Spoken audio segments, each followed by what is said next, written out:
Invité en tout pouvoir. Et en même temps, notre invité est avec nous, M. Jean-Paul Contebedouno. Bonjour, rebonjour. Bonjour, M. Diallo. Voilà, mais pour commencer, Talibé Bari, nous parlons de débat d'orientation constitutionnelle. Le débat d'orientation constitutionnelle est censé débuter le 15 mai pour 2 semaines durant lesquelles il s'agira de quoi concrètement, M. Jean-Paul Contebedouno? Je rappelle que vous êtes le rapporteur de la commission constitution au CNT. Oui.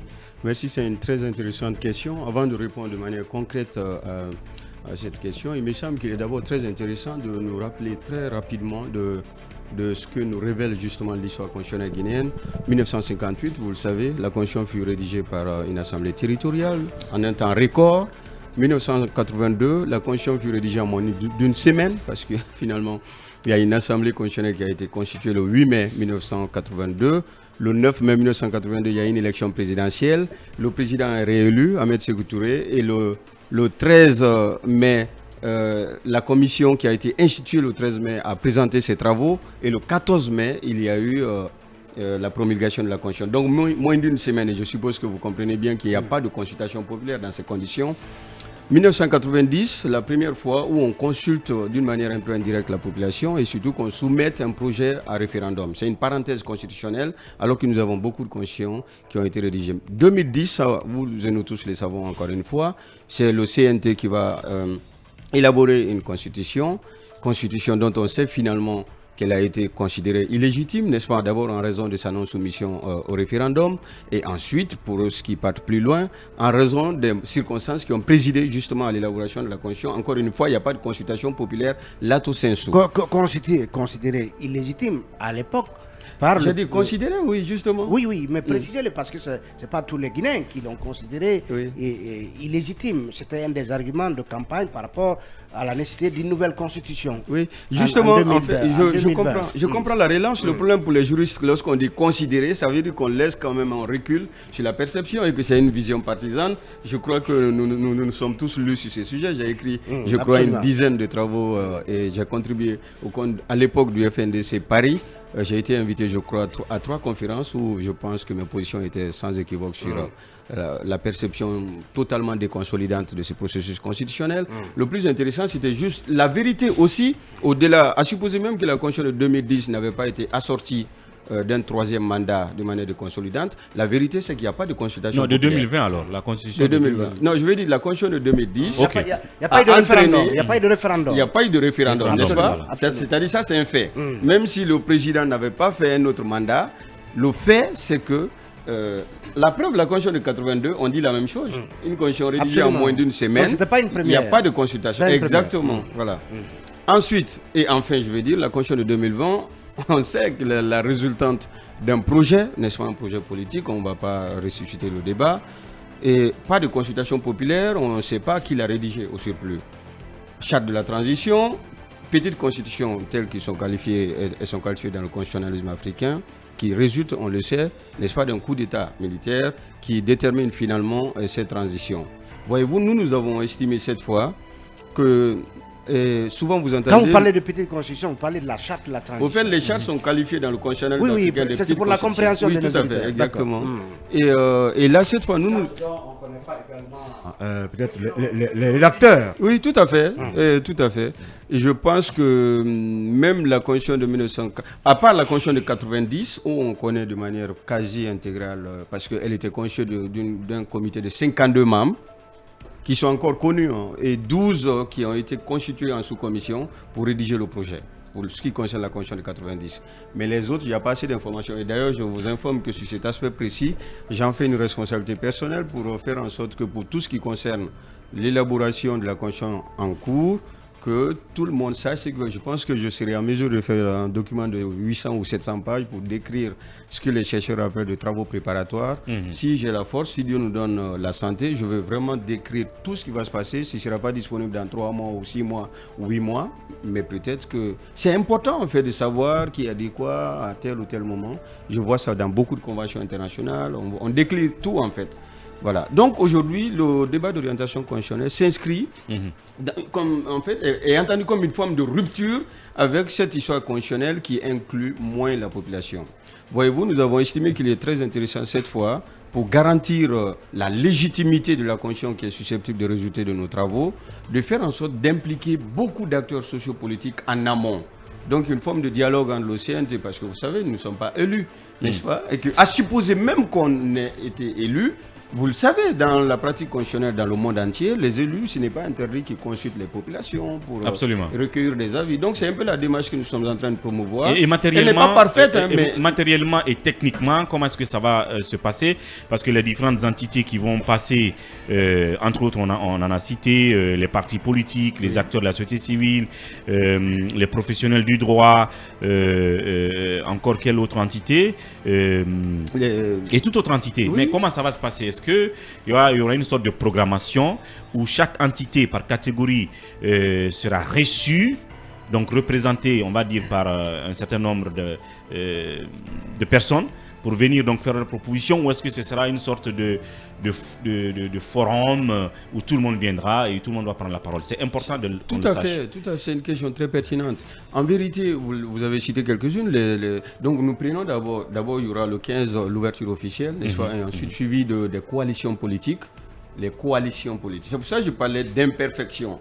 Le terme imperfection ici ne décrit pas d'anomalie par anticipation, mais c'est pour dire que tous les citoyens ne peuvent pas nécessairement, ça n'existe nulle part au moins, venir. Sauf si c'est un référendum finalement, voyez-vous. Mais on a estimé qu'il fallait trouver un subtil équilibre entre l'impossibilité technique et matérielle de consulter tout le monde, puisque ce n'est pas un référendum, et le choix, n'est-ce pas, d'une certaine conception qui ne serait pas finalement élastique, parce qu'à part des universitaires, il y a les organisations de la société civile, il y a vous, la presse, il y a les coalitions politiques, il y a les organisations de jeunes, de femmes, il y a les chefs religieux, voyez-vous. Par le truchement de leurs représentants désignés. Exactement. Donc ils passeront par groupe en fait, par catégorie. D'abord les organisations de la société civile, ensuite les coalitions politiques et au fur et à mesure. Oui. Et en ce qui concerne la participation des coalitions politiques, des acteurs de la société civile aujourd'hui, dont certains ne s'entendent pas avec notamment les autorités de la transition. Est-ce que les courriers d'information sont partis ou pas? Est-ce que ces coalitions ont donné leur accord de participation à ce débat d'orientation ou pas? Tout à fait. Les courriers sont partis il y a très longtemps. Ils ont reçu les TDR et je pense qu'on a fait quand même beaucoup d'efforts pour que... moi-même, ma propre position, je pense que je l'ai présentée ici dans une de vos émissions. J'ai estimé que ça, ce n'est que ma propre perception, puisqu'au final, je représente personne. Mais je pense que nous avons fait en sorte d'attirer l'attention sur la déconnexion entre les enjeux constitutionnels et les enjeux politiques. Voyez-vous, ce serait une grosse erreur stratégique, ce n'est que mon opinion, de bouder. Un grand parti politique n'influence pas un processus constitutionnel en raison des clivages politiques. Puisque par définition, si le processus finit dans 3 mois ou 4, et qu'après les problèmes politiques se résolvent, vous auriez manqué... Donc ça veut dire que ce qui se passe, en fait, je veux dire, les dissensions politiques actuelles entre ceux qui ne sont pas au dialogue politique et le CNRD n'impacte pas votre travail. Nous n'avons pas envie que ça nous impacte. Vous savez que vous avez, dans votre plan, c'est de recevoir les coalitions, par exemple, l'ANAD, le RPG Arc-en-Ciel, tous les autres, en tant que formation politique, qu'ils viennent donner leur participation, parce qu'un jour, cette constitution servira à tout le monde, y compris exactement. Est-ce que vous leur avez déjà écrit? Quelle a été leur réponse, en tout cas par coalition, à date, quant à leur éventuelle participation? À date, il n'y a pas d'opposition formelle. Il y a eu des réceptions de courrier. Franchement, à date, il n'y a pas d'opposition formelle. Aucune coalition n'a dit non. Pas que l'ANAD ou en tout cas aucune coalition n'a rendu compte de sa volonté de ne pas être là. Et je peux vous garantir une chose, franchement. Franchement, moi je me suis même proposé à l'époque d'être membre d'une commission qui irait, c'est même pas juste une histoire de lettres, qui me déplacerait pour aller, dans la mesure de nos petites aptitudes, expliquer l'intérêt stratégique. Je vais vous dire une chose. Là, nous sommes, vous savez, dans les régimes qui ont une vocation démocratique, il y a toujours des conflits politiques. Parce que soit dit en passant, les mêmes coalitions n'ont pas été vues lors du symposium sur le constitutionnalisme. Non, mais parce que les coalitions n'avaient pas vocation à y être nécessairement, en fait. Ça, pour nous, c'était pas du tout quelque chose. Le symposium, c'était une branche académique, une forme d'activité préparatoire du symposium.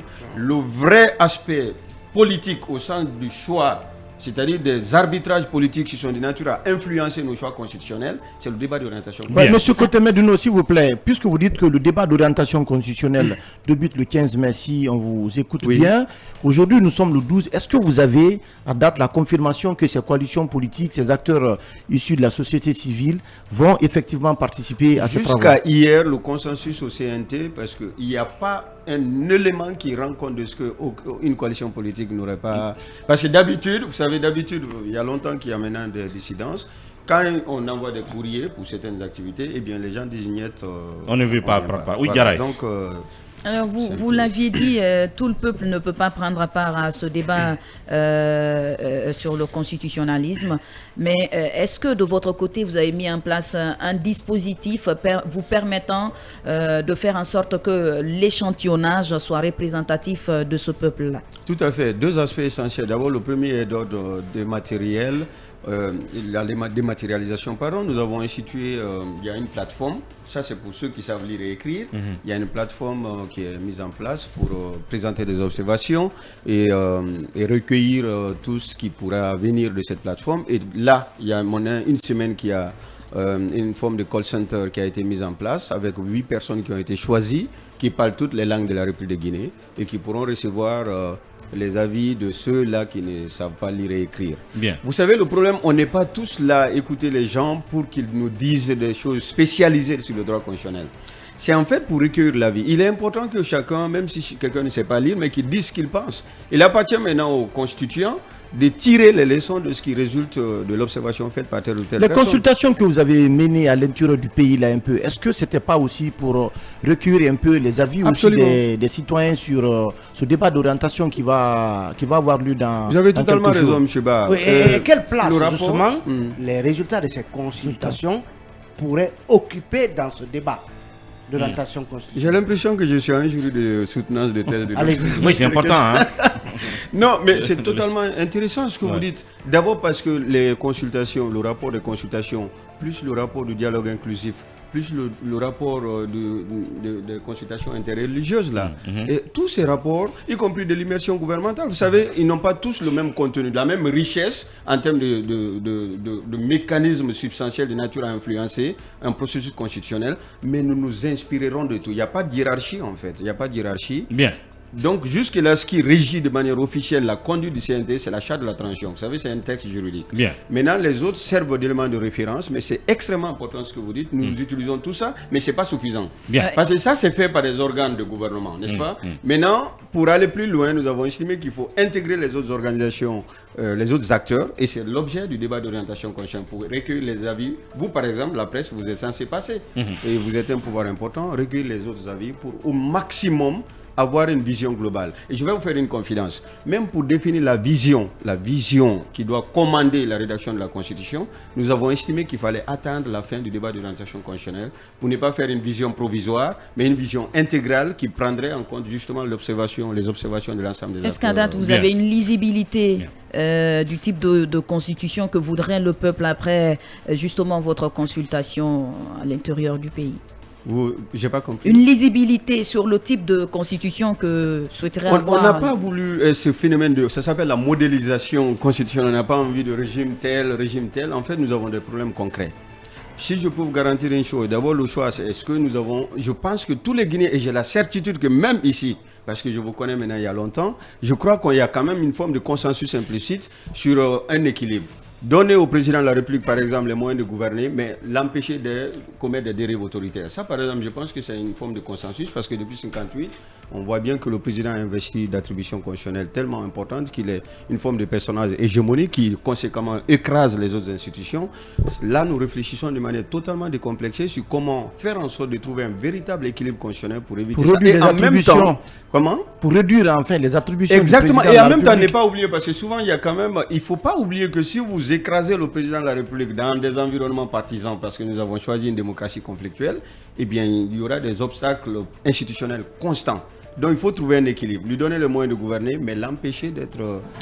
Alors, et ça passe par des équilibres, des interactions entre beaucoup d'institutions. Et vraiment, l'inconsumant, pour continuer. Alors, qu'en est-il de la participation des Guinéens de la diaspora? La participation des Guinéens de la diaspora passe d'abord essentiellement par les plateformes dont on a parlé tout à l'heure, notamment les plateformes en ligne. Et pour ce qui concerne ma part, personnellement, à plusieurs reprises, j'ai annoncé le principe de la réception. J'ai déjà reçu au minimum 8 mémos. Tout ce qui, je parle de moi parce que je suis rapporteur en fait de la commission constitution. Et donc, j'ai souvent annoncé le principe de la réception en mon sein de tout mémo. Et je vois même Honorable Sidibé Yamoussa qui disait il y a quelques jours avoir reçu au minimum 2 projets de constitution des Guinéens de l'étranger. Voyez-vous, tous ces textes, on ne les rejette pas parce que si c'est des Guinéens qui nous les amènent, eh bien, il faut s'en inspirer, il faut évaluer leur pertinence, leur consistance au fin de la mise en place justement d'un texte inclusif et participatif. Bien, c'est quand même une activité assez importante parce que elle concerne la vie de la nation, elle concerne la constitution. Et moi, j'ai une question. Est-ce que déjà, on peut se dire que il y a certains axes de la Constitution qui semblent être standards, qui ne changeront pas, quels que soient les avis que vous allez recueillir, qui sont un peu, si vous voulez, des valeurs que le monde entier partage en termes de, si vous voulez, de valeurs démocratiques. Et puis, j'apprends que la question du Sénat pourrait s'inviter dans le débat. Si ce n'est pas déjà le cas, est-ce qu'il faut s'attendre à ce que dans la nomenclature de nos institutions républicaines, qu'on ait à avoir, par exemple, un Sénat qui existe? Je crois que nous viendrons débattre de ça après le débat d'orientation constitutionnelle. Je n'ai pas envie d'anticiper justement, mais votre question n'est pas impertinente. Mais est-ce que c'est déjà des propositions qui arrivent? Oui, tout à fait. Non, ce que vous dites, c'est vrai.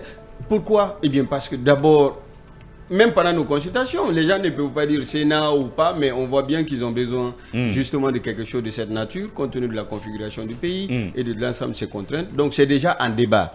Mais nous n'avons pas envie de montrer l'impression qu'on ferait un débat d'orientation constitutionnelle comme une forme de formalité.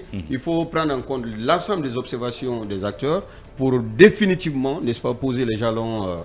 En tout cas conclure sur nos grandes conceptions et procéder à une vision globale qui va commander notre conduite. Sur un aspect essentiel, la conscience c'est d'abord les droits et les libertés, la conscience c'est ensuite les institutions, la conscience c'est enfin les interactions des institutions. Vous et moi savons qu'on ne va pas modifier de manière substantielle les droits et les libertés. Absolument. Sauf à les augmenter. Qui sont des valeurs universellement... Exactement, il faut les consacrer, il faut les réécrire mieux peut-être, mais jamais les effacer. Vous savez, ça s'appelle l'effet cliquet. On ne va pas revenir en arrière, il faut aller de l'avant. Deuxième aspect, c'est les institutions, puisque vous parlez des institutions de caractère démocratique. Il me semble que nécessairement nous aurons un Parlement, quel que soit son nom, sa configuration, ainsi de suite. Nous aurons aussi un exécutif. Est-ce qu'il sera monocéphale ou bicéphale? Il me semble que les Guinéens veulent un exécutif bicéphale. C'est conforme au constitutionnalisme africain. Sur les interactions, là, je termine sur cet aspect. On veut faire en sorte que les interactions soient telles cette fois que le président n'apparaisse pas comme le personnage hégémonique. Sauf si les autres acteurs se laissent aller. Parce que vous savez... Exactement, parce que même si vous avez des attributions importantes, si vous vous laissez aller dans le jeu des interactions politiques, que ce soit en Guinée ou en France, vous vous laissez dominer. Mais nous, en tout cas sur le plan constitutionnel, nous voulons faire en sorte que les interactions ne soient plus similaires à celles que nous avons jusque-là consacrées. Bien, oui. Est-ce qu'on peut s'attendre finalement à une constitution adaptée aux réalités guinéennes? C'est l'objectif essentiel, une constitution qui cherche à répondre de manière concrète aux problèmes guinéens. C'est d'ailleurs pour ça que je vous ai dit qu'on n'entre pas dans le phénomène de modélisation. Un jour, quelqu'un m'a dit, on veut un régime présidentiel, un régime... Mon ami, laissons. Je veux dire, on réfléchit aux problèmes, on les règle. Maintenant, si on a un texte définitif, on saura quelle est la nature du régime, si on a envie de le qualifier. Oui, et qu'est-ce qui est prévu pour... renforcer les compétences de nos élus locaux, la décentralisation, le véritable transfert du pouvoir aux collectivités locales? Vous savez, ça a été tout le temps vanté ici dans le pays, mais en réalité, il y a des soucis. C'est-à-dire que vous avez des élus locaux aujourd'hui qui sont investis de certaines prérogatives, mais ils n'ont pas la capacité aujourd'hui de jouir donc de ces attributions-là. Est-ce qu'il y a vraiment quelque chose qui est prévu pour renforcer les compétences de nos élus locaux? Tout à fait, c'est un sujet en débat pour répondre à la manière de la réponse que j'ai donnée à M. Diallo. Vous savez, quand on est allé en consultation, on a pu voir, moi je suis allé à l'abbé Tougé Koubia, mais je peux vous garantir que ce que j'ai vu là-bas, ça totalement... Au fait, ça m'a rendu... Je me suis dit, mais au départ, je n'étais pas favorable pour cette consultation à l'intérieur, mais ce que j'ai vu à Tougé Koubia, précisément, puisque l'abbé, je connaissais, j'y étais déjà allé près de 5 fois avant. Bien. Mais ce que j'ai vu à Tougé Koubia, c'était de la catastrophe en fait. J'ai estimé même que c'était la crise de l'incarnation du paroxysme de la crise de la décentralisation. Là, les débats combien d'échelons? Est-ce qu'on a envie de 2 ou de 3 échelons? Je pense qu'il y a une tendance globale pour retenir 2 échelons, c'est-à-dire les communes, qu'elles soient urbaines ou rurales. Et maintenant, on réfléchit sur la régionalisation. Bien. Et enfin, je pense que le problème de l'autonomie, de l'effectivité est moins un problème textuel en fait. Il suffit de lire nos codes. Les constitutions ont toujours consacré le principe de la libre administration des collectivités locales. Le code des collectivités locales a attribué, je crois, près de 26 compétences, mais c'est comment transférer les ressources en fait. Il y a une forme d'inconséquence entre l'étendue des compétences transférées et la modicité des ressources attribuées. Bien. Et c'est ça le vrai débat finalement. Et alors, on va terminer cette fois-ci, M. Koté Bendouno. Concrètement, vous avez parlé de ces entités. Est-ce que c'est vous qui allez les programmer et leur adresser encore une lettre d'invitation pour tel jour, telle entité? Et chronologiquement, comment est-ce que les choses vont se passer après ce débat d'orientation? Qu'est-ce qui va suivre? Est-ce que c'est la rédaction cette fois-ci du texte, sa vulgarisation avant le référendum par vote? Chronologiquement, je en pense 30 que secondes. C'est comme si vous étiez avec nous là-bas. Je ne sais pas si vous menez des enquêtes. C'est exactement ça la chronologie. On commencera par les organisations politiques, les coalitions politiques. Et chronologiquement, juste après la fin, nous commençons la rédaction de l'avant-projet. Après l'avant-projet, c'est la vulgarisation. Nous avons même, si je me fie à nos consensus avant le symposium, on avait même entendu, dans la mesure du possible, traduire cette fois un peu même dans certaines langues nationales essentielles pour que les gens puissent un peu être au courant.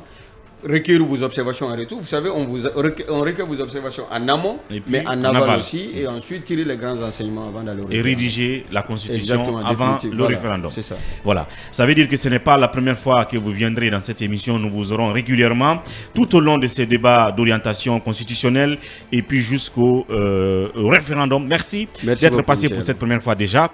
Et à très bientôt pour parler de Constitution. Le temps juste d'une petite pause et notre deuxième invité sera avec nous.